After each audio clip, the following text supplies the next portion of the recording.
আসসালামু আলাইকুম। আপনাদেরকে আজকে সোলার চার্জার কন্ট্রোলারটি লাগিয়ে দেখাবো।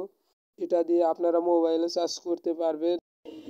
প্রথমে আমরা সবগুলো স্ক্রু লুজ দিয়ে নিব।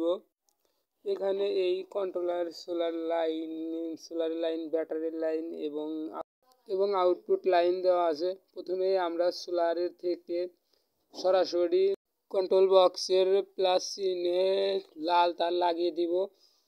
পরবর্তীতে আমরা সোলারের থেকে কানেকশনের মাইনাস চিহ্নে কালো তার লাগিয়ে দিব। কানেকশনটা আমরা ভালোভাবে লাগিয়ে দিব যাতে কোনো লুজ কানেকশন না পাই, তাহলে কিন্তু চার্জ উঠবে না কন্ট্রোল বক্স থেকে ব্যাটারিতে। দেখতে পাচ্ছেন কন্ট্রোল বক্সের ভোল্ট শো করছে, আপনারা দেখতে পাচ্ছেন। এখন আমরা কন্ট্রোল বক্সে ব্যাটারি কানেকশন দিব। প্রথমে প্লাস চিহ্নে লাল তার লাগিয়ে দিব।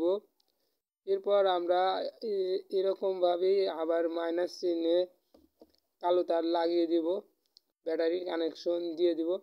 ব্যাটারির কানেকশনটা ভালোভাবে লাগিয়ে দিব যাতে কোনো প্রকার লুজ কানেকশন না হয়। এরপর আমরা একটা আউটপুট লাইন বের করব। এখন আউটপুট একটা লাইন বের করে ডিসি সোলার ফ্যান চালাবো। সোলার ফ্যানের চালানোর জন্য আমরা আউটপুট লাইনে প্রথমে প্লাস চিহ্ন কালো লাল তার লাগিয়ে দিব এবং মাইনাস চিহ্ন কালো তার লাগিয়ে দিব। লাগিয়ে দেওয়ার পর আমরা স্ক্রুগুলো টাইট দিয়ে দিব ভালোভাবে। এখন আপনাদেরকে দেখাবো এই ডিসি ফ্যানটি সুইচ দেওয়া হচ্ছে।